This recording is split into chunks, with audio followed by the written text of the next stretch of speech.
কেমন আছো তোমরা সবাই? আশা করি সবাই ভালো আছো, তাই তো? তো আমরা আবারও ফিরে এসেছি আমাদের গণিত ক্লাসে। তোমাদের দশম শ্রেণীর যে গণিত প্রকাশ বইটি রয়েছে, সেই গণিতের আমরা গত ক্লাসে অধ্যায় 4 শুরু করেছিলাম। তোমরা নিশ্চয়ই ইতিমধ্যেই 4 অধ্যায়ের অর্থাৎ যেটি ছিল আয়তঘনকের যে অঙ্কগুলো, সেই অঙ্কের বড় কোয়েশ্চেনগুলো মেনলি আমাদের ইতিমধ্যেই হয়েছিল। আজকে সেই ঘনকেরই যেগুলো বাকি অংশ রয়েছে, অর্থাৎ তোমার 24-এর দাগের এবং 25-এর দাগের যে অঙ্কগুলো রয়েছে, সেই সমস্ত অঙ্কগুলোর উত্তর আজকে করে দেওয়া হবে। তো আমি আশা করি তোমরা প্রত্যেকেই গত আয়তঘনকের যে ক্লাসটি ছিল অধ্যায় নাম্বার 4-এর, সেই ক্লাসটি করে ইতিমধ্যেই অঙ্কগুলো বাড়িতে প্র্যাকটিস করেছো। এবং সেই সঙ্গে তোমাদের বলেছিলাম যে আয়তঘনকের অঙ্কগুলো করতে গেলে যে সূত্রগুলো দরকার, সেই সূত্রগুলো কিন্তু আমি তোমাদের প্রতিটি সূত্র বোর্ডে লিখিয়ে দিয়েছিলাম। আশা করি এতদিনে তোমাদের সেগুলো মুখস্থ হয়েছে, তাই তো? ঠিক তো? তো চলো আমরা আজকে আয়তঘনকের যে বাকি শর্ট কোয়েশ্চেনগুলো রয়েছে, 2 এবং 1 এমসিকিউ টাইপ শূন্যস্থান পূরণ এবং 2 নম্বরের যে শর্ট টাইপ কোয়েশ্চেনগুলো আসে পরীক্ষায়, এবং সেই সঙ্গে বলে রাখি আমাদের যে আসন্ন মাধ্যমিক 2026, সেই 2026 সালের মাধ্যমিক পরীক্ষায় আজকের যে শর্ট টাইপ কোশ্চেনগুলো করা হবে, সেখান থেকে একটি অঙ্ক কিন্তু থাকবেই। সুতরাং খুব মনোযোগ সহকারে আজকের গণিত ক্লাসটি আমরা সবাই করব। তো চলো আর বকবক না করে শুরু করা যাক অধ্যায় নাম্বার 4 আয়তঘনক এবং তার শেষ অংশ, অর্থাৎ পার্ট 2 বলতে পারো তোমরা। তো চলো শুরু করা যাক। তোমরা প্রত্যেকে তোমাদের গণিত বইয়ের পেজ নাম্বার 75 দেখো, বোর্ডে লেখা আছে পেজ 75 এবং 76, 75 এবং 76 এই 2 পাতা মিলে আমাদের অঙ্কগুলো মেনলি রয়েছে। তো আমরা আমাদের গণিত প্রকাশ বইটি হাতে নিয়েছি। তো চলো 75 পাতায় যে অঙ্কগুলো রয়েছে 24-এর দাগের, সেই অঙ্কগুলো আমরা শুরু করা যাক। 24-এর দাগের অতি সংক্ষিপ্ত প্রশ্ন, দাগ নাম্বার 24,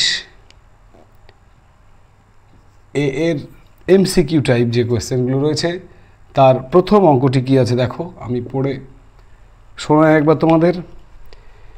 এখানে বলা আছে একটি সমকোণী চৌপলাকৃতি বাক্সের ভেতরের আয়তন 440 ঘন সেন্টিমিটার এবং ভেতরের ভূমির ক্ষেত্রফল দেওয়া আছে, ভূমিতলের ক্ষেত্রফল 88 বর্গ সেন্টিমিটার। বাক্সটির ভেতরের উচ্চতা কত? তো দেখো এখানে সমকোণী চৌপলাকার বা আমরা বলতে পারি আয়তঘনাকার, সেই আয়তঘনাকারের সূত্র আমরা, আয়তঘনকের যে আয়তন তার সূত্র আমরা জানি দৈর্ঘ্য গণিত প্রস্থ গণিত উচ্চতা, তাই তো? এই সূত্রটিকে একটুখানি দেখো।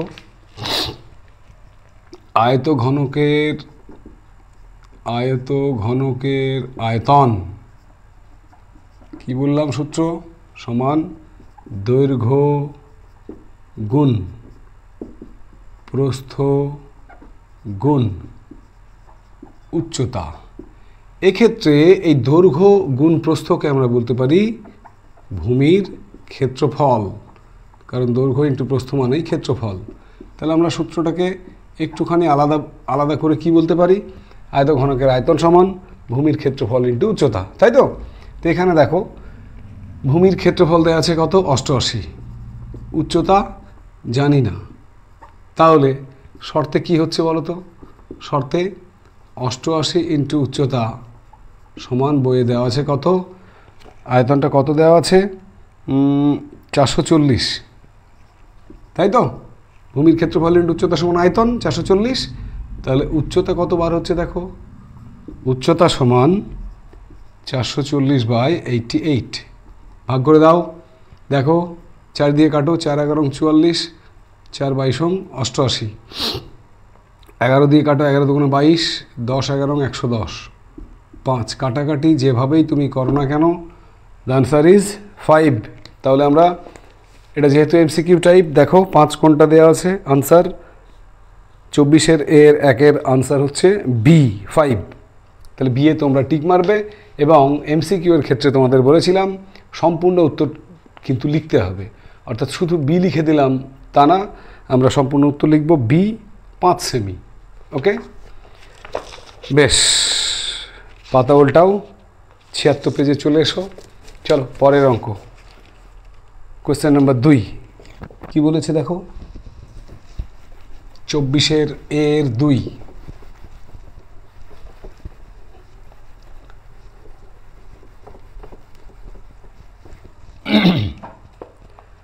একটি আয়তঘনাকার গর্তের দৈর্ঘ্য 40 মিটার, প্রস্থ 12 মিটার এবং গভীরতা 16 মিটার। ওই গর্তের মধ্যে 5 মিটার দৈর্ঘ্য, 4 মিটার প্রস্থ এবং 2 মিটার পুরু তক্তা রাখা যাবে। অর্থাৎ কটি তক্তা রাখা যাবে, তাই তো? তো এখানে দেখো যে গর্ত দিয়েছে তার আয়তন বার করব আর একটি তক্তার আয়তন বার করব। দিয়ে গর্তের আয়তনকে যদি আমি প্রতিটি তক্তার আয়তন দিয়ে ভাগ করি তাহলে এই তক্তার সংখ্যা পেয়ে যাব। তাহলে অঙ্ক যেহেতু এমসিকিউ, সুতরাং বড় করব না, আমরা ডাইরেক্ট যদি যাই 24 এর 2, ডাইরেক্ট দেখো তক্তার সংখ্যা আমরা সরাসরি লিখতে পারি গর্তের আয়তন, গর্তের আয়তন বাই প্রতিটি তক্তার আয়তন, তাই তো? গর্তের আয়তন বাই প্রতিটি তক্তার আয়তন। গর্তের আয়তন কত না, গর্তের দৈর্ঘ্য গুণিত প্রস্থ গুণিত উচ্চতা বা গভীরতা 40, 12, 16, 40, 12, 16, 40 × 12 × 16 গর্তের আয়তন পেয়ে গেলাম।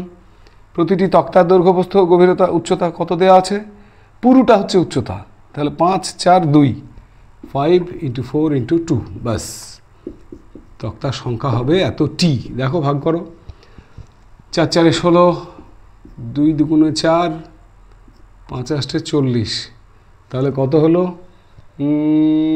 8 2 16, 16কে 12 দিয়ে গুণ করলে 192, 192টি। দেখে নাও 2 এর আনসার, এটাও বি, এটারও আনসার বি, 192টি। ওকে, খুব সহজ অঙ্ক। অঙ্ক নাম্বার 3, 2 এর অঙ্কটা দেখে নাও একবার, আমি মুছে দেব, সোজা চলে যাব অঙ্ক নাম্বার 3, মুছে দিলাম। 3 এর অঙ্কে কি বলেছে দেখো, 3 এর অঙ্কে বলেছে একটি ঘনকের পার্শ্বতলের ক্ষেত্রফল 256 বর্গমিটার, ঘনকটির আয়তন কত হবে? অর্থাৎ এখানে কিন্তু একটা উত্তর সংকেত বলে ক্লু দেওয়া আছে। দেখো পার্শ্বতলের সংখ্যা হচ্ছে 4। তোমরা লুডো ছক্কা দেখেছো, সেই লুডো ছক্কার পার্শ্বতল যদি আমরা ধরি, ওপর এবং নিচ এই দুটো বাদ দিই যদি, তাহলে একটা ঘনকের তল কটি? 6টি। 6টির মধ্যে ওপর এবং নিচ যদি বাদ দিয়ে দিই তাহলে পার্শ্বতল কটি থাকছে? 4টি। সেই টোটাল 4টি পার্শ্বতলের ক্ষেত্রফল 256। তাহলে আমরা 3 এর অঙ্কে প্রথমেই বার করে নেব প্রতিটি তলের ক্ষেত্রফল। প্রতিটি তলের ক্ষেত্রফল সমান, দেখো 4টি তলের যদি 256 হয় তাহলে 256কে 4 দিয়ে ভাগ করো, বর্গ এককটা কি দেওয়া আছে? মিটার। তাহলে 4 দিয়ে 256কে ভাগ করলে কত হবে? 4 6 24, 1 নাম হলো 4 4 16, 64 বর্গ মিটার। এবারে একটা ঘনকের প্রতিটি তল কেমন দেখতে হয়? কেমন দেখতে? লুডো ছক্কার প্রত্যেকটা তল বর্গাকার। তাহলে বর্গাকার তল যদি হয় এবং তার ক্ষেত্রফল যদি 64 হয়, অতএব বর্গাকার তলের ক্ষেত্রফল কী হবে? বর্গাকার হলে বাহু স্কোয়ার, তাহলে বাহু স্কোয়ার সমান 64, তাহলে বাহু সমান কত হবে? 8, তাই তো? মিটার, এগুলো সব মিটার, এটা বর্গ মিটার আর এটা মিটার।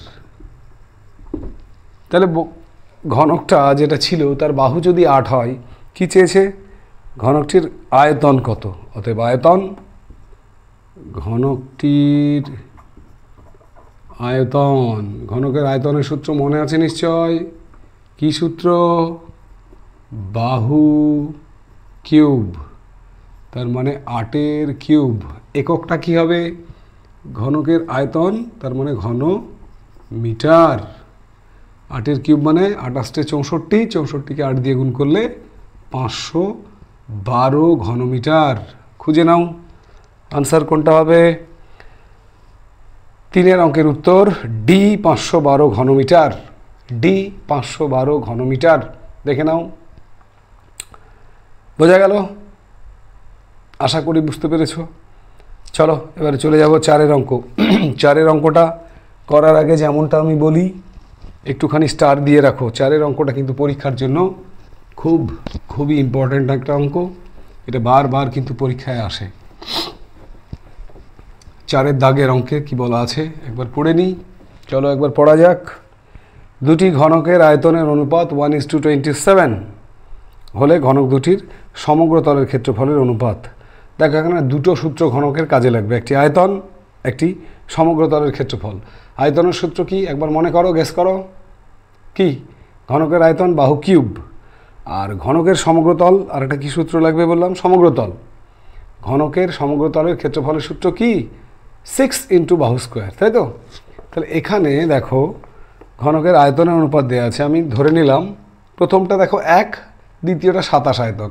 তাহলে প্রথমটি ছোট ঘনক, দ্বিতীয়টিকে বড় ঘনক ধরতে পারি আমরা।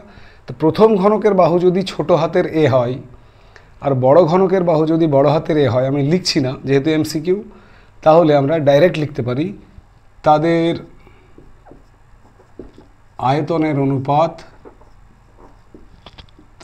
আয়তনের অনুপাত কী হবে? প্রথমটা এ কিউব ইনটু দ্বিতীয়টা হচ্ছে বড় হাতের এ কিউব সমান কত হবে বলো? 1:27 দেওয়া আছে। তাহলে এ কিউব ইনটু এ কিউব মানে আমরা কি লিখতে পারি? a/a তার হোল কিউব। এখানে 1:27 মানে দেখো 27কে আমরা কি লিখতে পারি? 1/3 কিউব। কি এটা বোঝা গেল তো? এখানে একটা লাইন আমরা জাম্প করলাম, এ কিউব বাই এ কিউব সমান 1/27। তার এ কিউব বাই এ কিউবকে আমরা a/a তার কিউব করলাম, আর 1/27কে আমরা 1/3 কিউব করলাম। তাহলে এখানে দেখো a/a এর মান কত হবে? 1/3। অর্থাৎ ঘনকের বাহুর অনুপাত পেয়ে গেলাম। ছোটটার বাহু যদি 1 একক হয় তাহলে বড়টার বাহু হবে 3 একক। এবারে আমাদের তো বাহুর অনুপাত চাইনি, আমাদের চেয়েছে সমগ্রতলের ক্ষেত্রফল। তাহলে এটাকে সমগ্রতলের ক্ষেত্রফল সূত্র হচ্ছে 6a²। ছোট ঘনকের সমগ্রতল, বড় ঘনকের সমগ্রতল কী হবে? 6a²। তাহলে এখানে যদি স্কোয়ার করতে হয়, এখানেও স্কোয়ার করে দাও, তাহলে কত হবে? 1/9। তাহলে দেখো 6a² = 6a² সমান 1:9। প্রথমটির সমগ্রতলের ক্ষেত্রফল ইজটু দ্বিতীয়টির সমগ্রতলের ক্ষেত্রফল সমান 1:9। এখানে একটা কথা বলে নেই, তোমরা হয়তো ভাবতে পারো যে বামপক্ষে 6/6 দিয়ে গুণ করলেন উভয় পক্ষকে, ডান পক্ষে কেন করলেন না? কারণ দেখো 6 যদি কেটে দিই আমি, তাহলে সেই a²/a² থাকছে, তার দরকার নেই ডান পক্ষে কিছু করার। বেশ, তাহলে আমাদের উত্তরটা হয়ে গেল 4-এর অঙ্কের আনসার সি 1:9। একবার দেখে নাও অঙ্কটা, খুব সহজ। আয়তন অনুপাত বের করে নিলাম, সেখান থেকে a/a এর মান বের করে নিলাম 1/3, সেখান থেকে এটাকে ডাইরেক্ট করে নিলাম আমরা 6a²। এর মানগুলো বসিয়ে দিলাম, ব্যাস। ওকে, নেক্সট হচ্ছে 5-এর অঙ্ক। 5-এর দাগের অঙ্কটি কি বলেছে দেখো।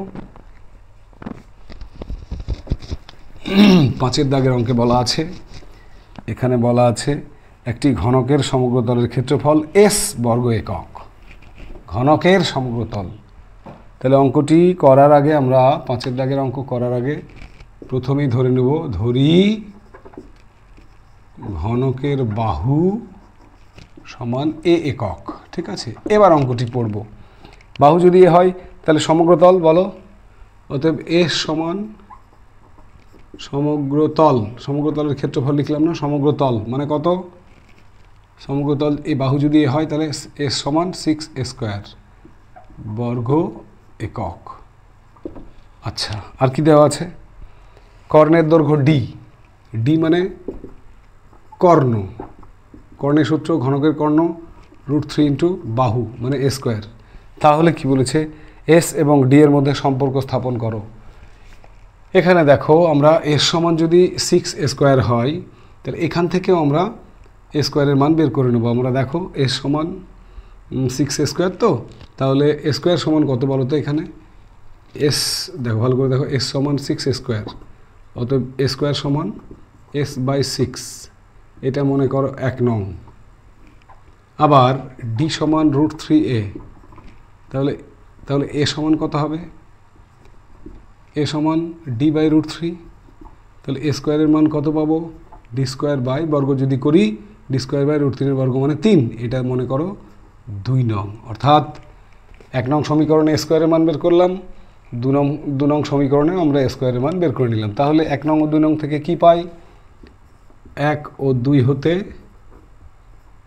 পাই, দুটোই যদি স্কোয়ারের মান হয় তাহলে s/6 সমান ডি স্কোয়ার বাই 3।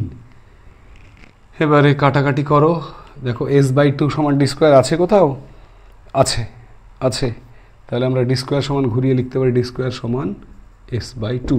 এবারে উত্তর তুমি খুঁজে নাও, তোমার আনসার হবে 5 অঙ্কের আনসার ডি, ডি স্কোয়ার সমান s/2, ডি স্কোয়ার সমান s/2। কিছুই না, ঘনকের যে দুটো সূত্র আমরা জানি, এস সমগ্রতল 6 স্কোয়ার, ডি কর্ণ হচ্ছে √3a, দুটো সূত্র থেকে আমরা এ স্কোয়ারের মান বের করে নিলাম। প্রথম ক্ষেত্রে এ স্কোয়ারের মান পেলাম s/6, দ্বিতীয় ক্ষেত্রে এ এর মান d/√3, তাহলে এ স্কোয়ারের মান হলো ডি স্কোয়ার বাই 3, বর্গ করে উভয় পক্ষকে বর্গ করে এ স্কোয়ারের মান পেলাম। তাহলে 1 নং ও 2 নং থেকে আমরা তুলনা করে পেলাম ডি স্কোয়ার সমান s/2, তাহলে the answer is s/2, answer D. Okay, তো চলো এবারে চলে যাব বি এর দাগের অঙ্ক, সত্য মিথ্যা, ট্রু ফলস। 24-এর দাগের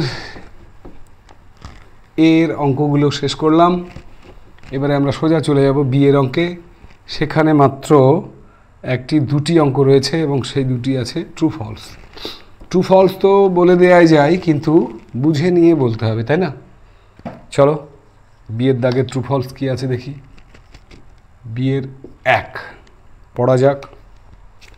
একটি ঘনকের প্রতিটি ধারের দৈর্ঘ্য দ্বিগুণ করা হলে ঘনকটির আয়তন প্রথম ঘনকটির 4 গুণ হবে। দেখো, ধরি ঘনকের বাহু সমান এ একক, তাহলে আয়তন কত হবে?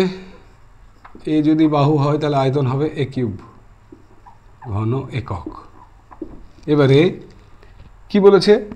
এবারে বলেছে দেখো ধারের দৈর্ঘ্য দ্বিগুণ করা হলো, তাহলে দ্বিগুণ যদি করা হয় তাহলে বর্তমানে ধার মানে বাহু বলেছি আমি, তাহলে বর্তমানে বাহু সমান, আগে ছিল এ এখন 2a, তাহলে বর্তমানে আয়তন কত হবে?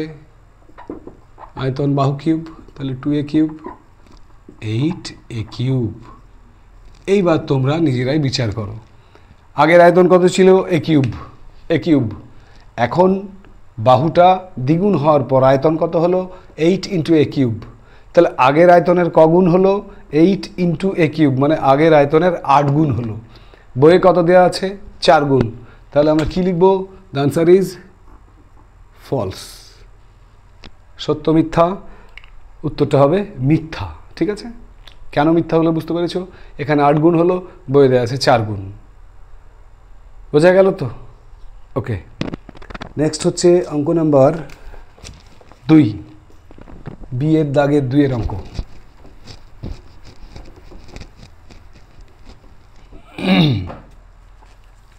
দুইয়ের অঙ্ক কি আছে দেখো, এটা একটু নতুন অঙ্ক, আমাদের সবার কাছে নতুন অঙ্ক। বর্ষার সময় 2 হেক্টর জমিতে বৃষ্টিপাত 5 সেন্টিমিটার উচ্চতার হলে বৃষ্টির জলের আয়তন 1000 ঘনমিটার হবে, এটা সত্য নাকি মিথ্যা? ভালো করে দেখো, 2 হেক্টর, হেক্টর শব্দটি আমাদের অনেকের কাছে নতুন, কিন্তু দেখো 1 হেক্টর সমান ব্র্যাকেটে দেওয়া আছে 1 হেক্টর সমান 100 আর, আবার আর এর সঙ্গে বর্গমিটারের একটি সম্পর্ক দেওয়া আছে, 1 আর সমান 100 বর্গমিটার। তাহলে সবার আগে আমি যেটা করব সেটা হচ্ছে আমাদের জমিটা ভালো করে বোঝো, এইটা মনে করো জমি, এবার বৃষ্টির জলের উচ্চতা মনে করো এইটা। তাহলে এটা যদি কাল্পনিক আমরা ধরি আয়তঘন, এই যে জলটা বাড়লো, এইটা 5 সেন্টিমিটার দেওয়া আছে, 5 সেন্টিমিটার। আর এই যে ভূমির ক্ষেত্রফল, এটা দেওয়া আছে কত? ভূমির ক্ষেত্রফলটা দেওয়া আছে জমির 2 হেক্টর, এটা 2 হেক্টর। তাহলে আমরা যদি একটা আয়ত ঘনক কল্পনা করি, এটাকে এরকম করে 3D একটু চিন্তা ভাবনা করো। এই এবারে দেখো একটা আয়ত ঘনকের চিত্র পেলাম আমরা। তাহলে যে 5 সেন্টিমিটার জলের যে আয়তনটা, 2 হেক্টর জমির উপরে 5 সেন্টিমিটার জলের যে আয়তনটা হবে, সেটা হবে কি ভূমির ক্ষেত্রফল উচ্চতা। তো ভূমির ক্ষেত্রফল দেওয়া আছে, আবার সমস্যা হচ্ছে হেক্টরে। এই হেক্টরকে আমরা আগে ট্রান্সফার করে নেব বর্গমিটারে, আর 5 সেন্টিমিটার যেটা উচ্চতা, সেই 5 সেন্টিমিটারকে আমরা ট্রান্সফার করে নেব মিটারে। ব্যাস, তাহলে সবগুলো মিটারে চলে আসবে। তাহলে আমরা আয়তনটা পেয়ে যাব মিটারে। তখন আমরা দেখে নেব আয়তনটা 1000 ঘনমিটার হচ্ছে কি না। ঠিক আছে, তো চলো এখানে দেখো 2 হেক্টর সমান, আমরা যেটা করব 2 হেক্টর সমান কী হবে, 1 হেক্টর সমান যদি 100 বর্গমিটার হয়, তাহলে 2 হেক্টর সমান কী হবে 200 বর্গমিটার, সরি 200 আর বর্গমিটার তো দেওয়া নয়। 1 হেক্টর সমান 100 আর, তাহলে 2 হেক্টর সমান 200 আর। আবার 1 আর সমান, বইয়ে কী দেওয়া আছে, 1 আর সমান 100 বর্গমিটার, তাই না? 1 আর সমান যদি 100 বর্গমিটার হয়, তাহলে 200 আর সমান কত হবে, 200 ইন্টু 100 বর্গমিটার। গুণটা আমরা নাই বা করলাম না এখন। ঠিক আছে, তাহলে ভূমির ক্ষেত্রফল যেটা 2 হেক্টর বলছিলাম আমরা, তাহলে 2 হেক্টর সমান পেলাম কত, 200 ইন্টু 100 বর্গমিটার। তাহলে আমরা লিখব অতএব আয়তন সমান, জলের যে আয়তন হবে সেই আয়তন সমান, আমরা একটু আগেই 1 নম্বর অঙ্কে, আজকেকার 1 নম্বর অঙ্কে আমরা বলেছিলাম আয়তঘনকের আয়তন সমান ভূমির ক্ষেত্রফল ইন্টু উচ্চতা। তাহলে ভূমির ক্ষেত্রফল কত, 2 হেক্টর মানে 200 ইন্টু 100 বর্গ মিটার, আর উচ্চতা হচ্ছে 5 সেন্টিমিটার। এখানে দেখো আমি লিখে দিচ্ছি 5 সেন্টিমিটার মানে কিমি হেমি ডেকামি মি ডেসিমি সেন্টিমি, মি ডেসিমি সেন্টিমি, মি ডেসিমি সেন্টিমি মানে মিয়ের জন্য একটা 1 আর বাকি 2 ঘরের জন্য 2টো শূন্য। অর্থাৎ যদি সেন্টিমিটার থেকে মিটারে আসে আমি, তাহলে 100 দিয়ে ভাগ, 5/100 মিটার। তাহলে এখানে 5 সেন্টিমিটারের বদলে লিখলাম 5/100, কারণ এগুলো মিটারে আছে, সেন্টিমিটারকে আমাদের মিটার করতে হবে। তাহলে এককটা কী হয়ে যাবে, ঘন মিটার। ব্যাস, 2টো শূন্য কেটে দাও, 100 2টো শূন্য না, 100 কেটে দিলাম। তাহলে 5 দুগুণে 10, 2টো শূন্য, 1000 ঘন মিটার। তোমার কোয়েশ্চেনে কত দেওয়া আছে লক্ষ্য করো, জলের আয়তন কত হবে, 1000 ঘন মিটার। ঠিকঠাক উত্তর মিলে গেল। তাহলে দ্য আনসার ইজ, 2 অঙ্কের আনসার কী হবে, ট্রু। প্রথমটি ফলস ছিল, দ্বিতীয় অঙ্কের ট্রু ফলসের উত্তর ট্রু, সত্য। লিখে নাও। আশা করি বুঝে গেছো কেন সত্য হলো।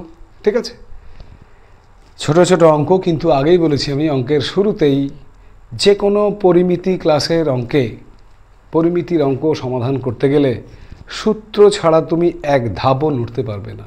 সূত্রগুলোকে আগে কষ্ট করে হলেও মুখস্থ কিন্তু তোমাকে করতেই হবে। চলো এবারে আমরা চলে যাব শূন্যস্থান পূরণ। 24-এর দাগে রয়েছে আমাদের এবারে শূন্যস্থান পূরণ। সেখানে 1টি 2টি 3টি শূন্যস্থান পূরণ আমাদের রয়েছে। এগুলো শুধু আনসারগুলো আমি বলে দেবো, আর একটুখানি বোঝানোর যে জায়গা সেখানে বুঝিয়ে দেবো, দেখে নাও তোমরা। শূন্যস্থান পূরণ 24-এর কী দেওয়া আছে, সি। 24-এর সি, শূন্যস্থান পূরণ 1 2 3, 3টে শূন্যস্থান পূরণ আমরা দেখে নেব। একের অঙ্ক দেখো, সি এর 1, একটি সমকোণী চৌপলের কর্ণের সংখ্যা। সমকোণী চৌপল মানে তোমাদের আগে বলেছি আমি আয়তঘন।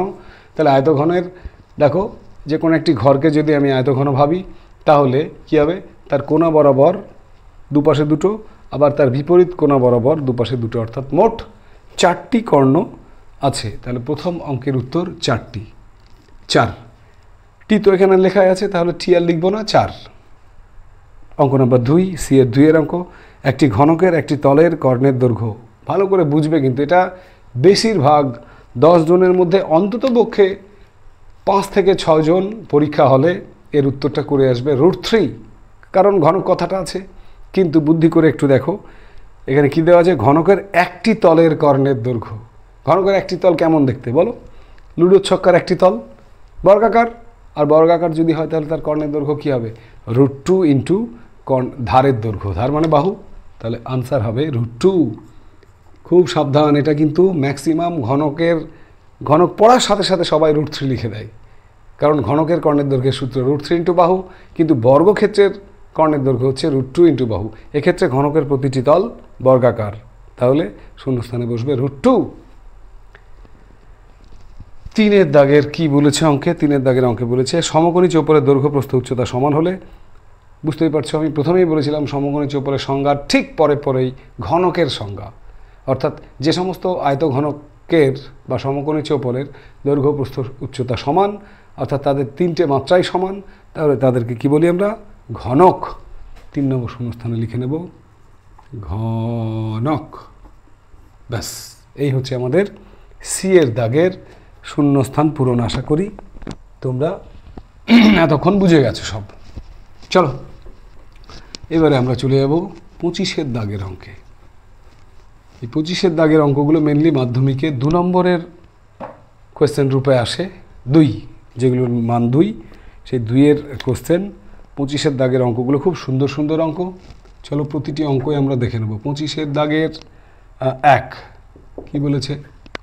25-এর 1 কি বলেছে আগে পড়ি। একটি আয়তঘনের তল সংখ্যা x, ধার সংখ্যা y, শীর্ষবিন্দু সংখ্যা z এবং কর্ণের সংখ্যা যদি p হয়, তাহলে x plus z plus p এর মান কত?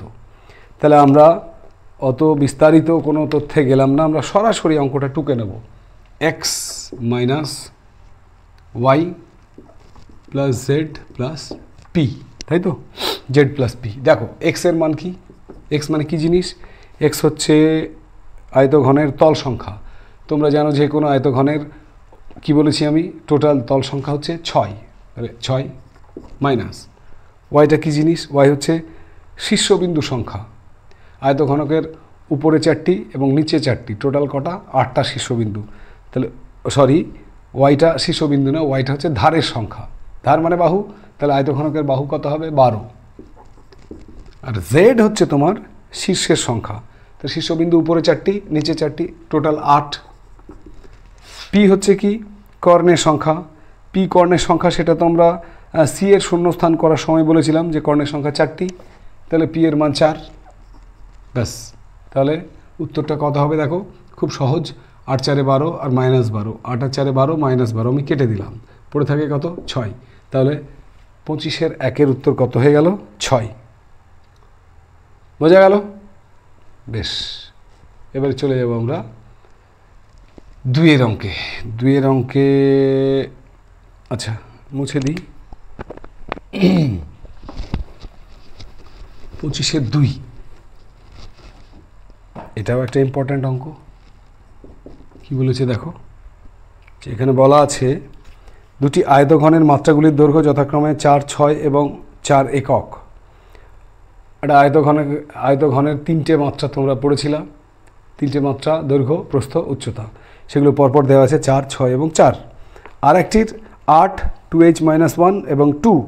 তাহলে যদি আয়তঘন দুটির ঘনফল সমান হয়, ঘনফল মানে আয়তন সমান হয়, তাহলে h এর মান কত? খুব সহজ অঙ্ক। আয়তন যদি সমান হয় তাহলে আয়তনের সূত্র কি? দৈর্ঘ্য গুণিত প্রস্থ গুণিত উচ্চতা। তাহলে শর্তে আমরা ডাইরেক্ট লিখে দেবো। শর্তে দেখো প্রথমটির আয়তন কত আর দ্বিতীয়টির আয়তনটা লিখবো, কারণ h এর মান যেহেতু বের করতে হবে। h কে বাম দিকে রাখি আমি, তাহলে 2h-1 ইন্টু 2 সমান ডান দিকে কি আছে? 4 গুণিত 6 গুণিত 4। ব্যাস, তাহলে 2h-1 সমান কত হবে? 4 গুণিত 6 গুণিত 4 বাই 8 আর 2 গুণ ছিল, ভাগ হয়ে যাবে এখানে এসে। কাটাকাটি করো, 2 দুগুণে 4, 4 দুগুণে 8, 2 2 কেটে গেল 6।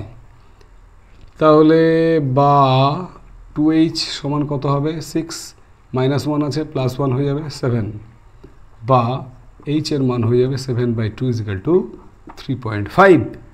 ওরা কি চেয়েছে? h এর মান, ব্যাস 3.5। খুব সহজ অঙ্ক, দেখে নেওয়ার একবার। এবারে চলে যাব আমরা অঙ্ক নাম্বার 3, অর্থাৎ 25-এর দাগে 3-এর অঙ্ক পড়ে নিই অঙ্কটি একবার।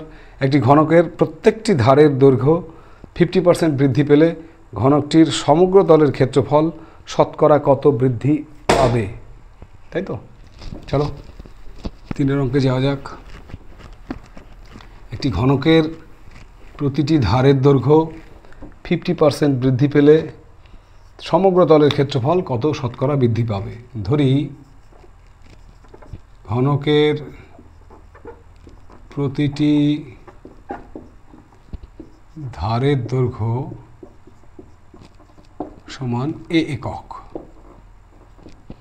আচ্ছা, অতএব কি চেয়েছে ওরা? ঘনকটির সমগ্র তল, অতএব সমগ্র তলের ক্ষেত্রফল কি হবে? সমগ্র তলের ক্ষেত্রফল, ধারের দৈর্ঘ্য যদি a হয় তাহলে সমগ্র তলের ক্ষেত্রফলের সূত্র 6a²। এটা কিন্তু আমরা সবাই জানি, 6a² বর্গ একক, তাই তো?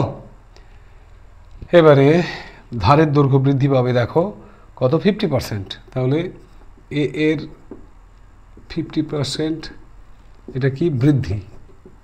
তাহলে বৃদ্ধি সমান a এর 50%। তোমরা জানো এর মানে গুণ, 50% মানে 50-এর তলায়, পার্সেন্ট মানে তলায় 100, তাই তো? পার্সেন্ট মানে তলায় 100।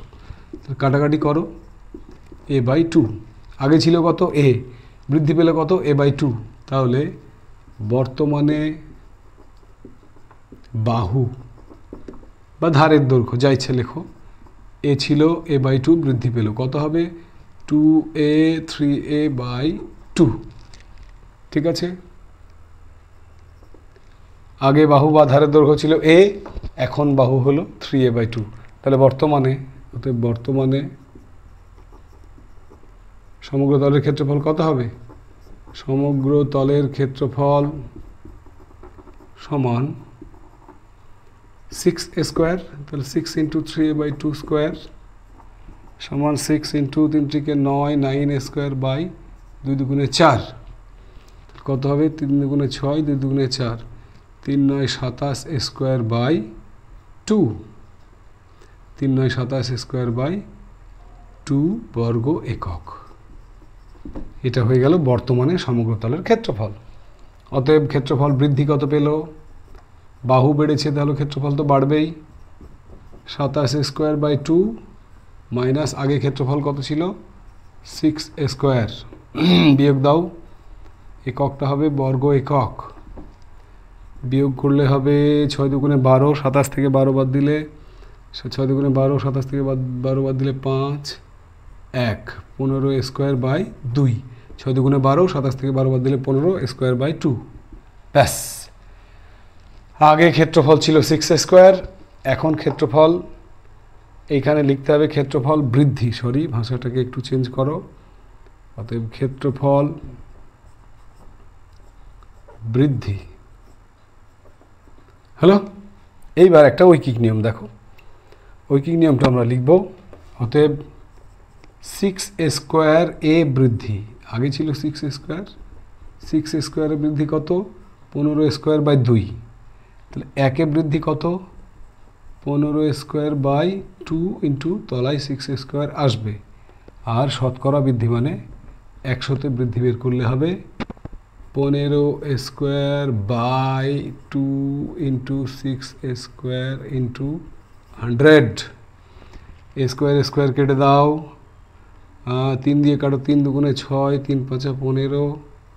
ঠিক আছে, 3 5 15, 2 দিয়ে কাটলে 50, 2 দিয়ে কাটলে 25, টোটাল 5 25 কত হবে? 125। ব্যাস, উত্তরটা তুমি লিখে দেবে। অতএব ওরা কি চেয়েছে? ক্ষেত্রফল শতকরা কত বৃদ্ধি পাবে। অতএব ক্ষেত্রফল, উত্তরটা লিখবে ক্ষেত্রফল, সমগ্র তলের ক্ষেত্রফল 125% বৃদ্ধি পাবে। 125% বৃদ্ধি পাবে। অঙ্কটা একটু বড় হলেও খুব কঠিন নয়।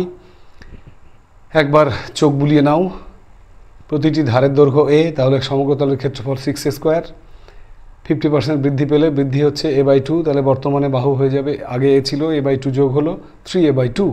তাহলে বর্তমানে সমগ্র তলের ক্ষেত্রফল 6 বাহু স্কোয়ার মানে 27 স্কোয়ার বাই 2, তাহলে ক্ষেত্রফল বৃদ্ধি কত?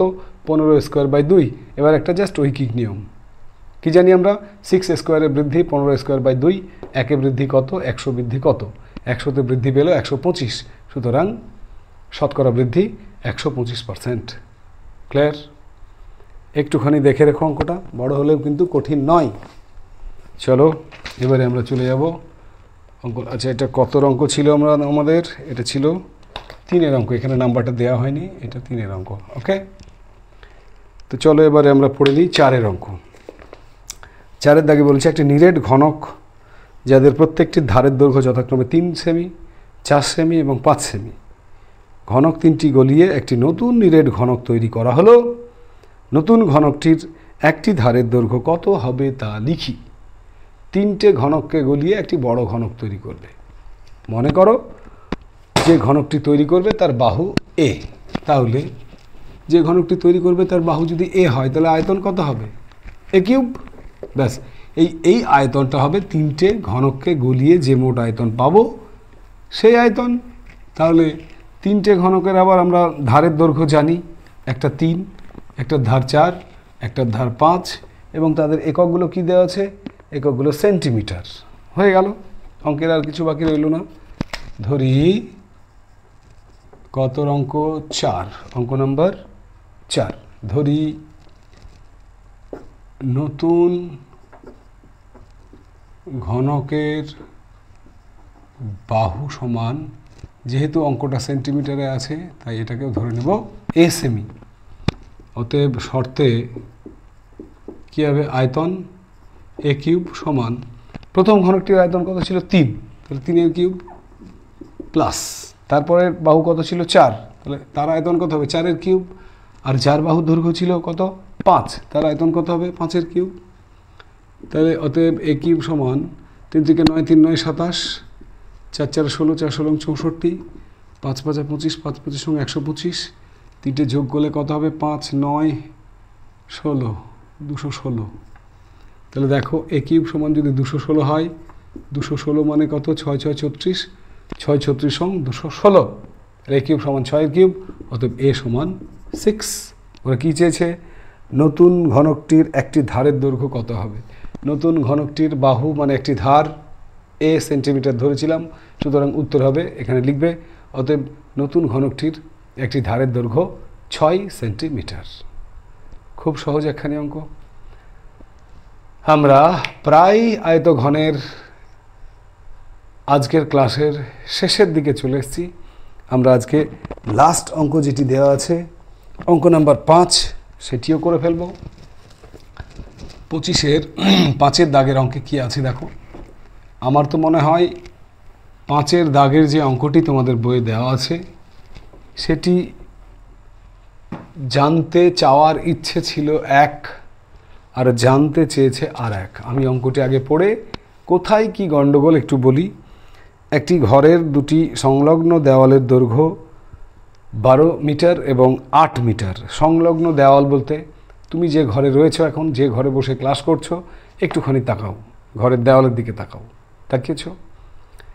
ওই একটি দেওয়াল, ঠিক তার পাশাপাশি সংলগ্ন আরেকটি দেওয়াল।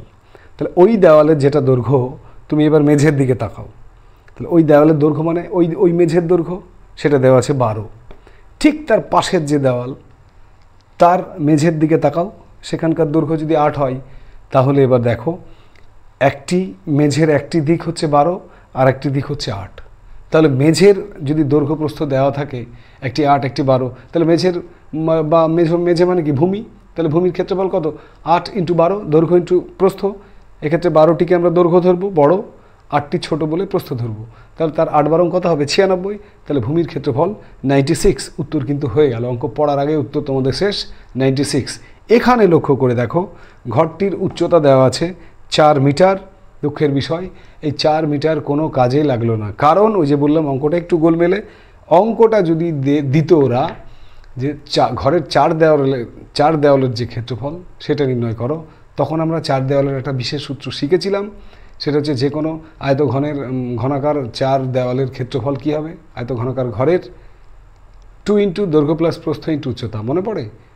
2 × দৈর্ঘ্য প্লাস প্রস্থ মানে ভূমির পরিসীমা ইন্টু উচ্চতা। তাহলে এই ক্ষেত্রে দেখো দৈর্ঘ্য 12, প্রস্থ 8, তাহলে পরিসীমা আমরা পেতাম 2 × 12 + 8 ইন্টু উচ্চতা, মানে এই 4টা তখন কাজে লাগতো। কিন্তু ওরা চায়নি, আমাদের দরকার নেই, আমরা সরাসরি লিখে দেব 5-এর অঙ্কের। এতক্ষণ বকলাম এই কারণেই, অঙ্কটার টেকনিক্যালি মনে হচ্ছে যেন ফল্ট রয়েছে, কারণ উচ্চতাটা 4 দিয়েছিল, যার কোনো প্রয়োজন নেই, সেজন্য এতখানি বকলাম। দরকার নেই, যা আছে বই আমরা তাই করব। শুধু লিখব ভূমির ক্ষেত্রফল। কী চেয়েছে ওরা যেন? মেঝের ক্ষেত্রফল। লেখো তো, মেঝের ক্ষেত্রফল, মেঝের ক্ষেত্রফল সমান ডাইরেক্ট 12 একদিক আর একদিক 8 বর্গ মিটার সমান 8 × 96 বর্গ মিটার। ব্যাস, বই যা চেয়েছে উত্তর তোমাদের সামনে, 96 বর্গ মিটার। বোঝা গেল? তাহলে এই ছিল আমাদের আজকের 10ম শ্রেণী গণিত বিষয়ক যে ক্লাস, সেই ক্লাসের অঙ্কের সমাধানগুলো। আমি আশা করি আজকের পর ঘনকের অঙ্ক নিয়ে তোমাদের কারো কোনো সমস্যা থাকার কথা নেই। তবুও যদি আমার না করে দেয়া কোনো অঙ্কগুলো তোমাদের আটকিয়ে যায় করতে গিয়ে, সমস্যা হয়, তাহলে কমেন্টে জানিও, আমি অবশ্যই উত্তর করে দেব। এবং সেই সঙ্গে আমি আবারও বলি, মাধ্যমিকে আয়তঘন থেকে কিন্তু একটি বড় এবং একটি শর্ট পাওয়ার প্রবল সম্ভাবনা।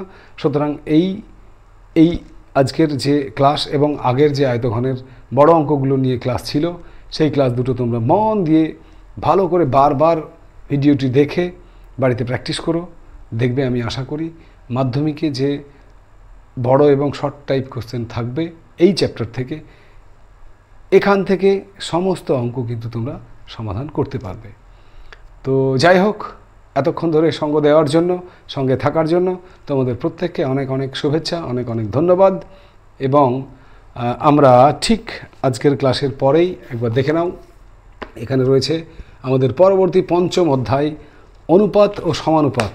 আমরা খুব শীঘ্রই আমাদের আগামী গণিত ক্লাসে অধ্যায় নম্বর 5 অনুপাত ও সমানুপাত নিয়ে তোমাদের সামনে হাজির হবে তোমাদের সবার প্রিয় channel science with Mintu sir. ততক্ষণের জন্য তোমরা প্রত্যেকে সুস্থ থেকো, ভালো থেকো এবং পড়াশোনার মধ্যে থেকো। কেমন? ওকে, টাটা।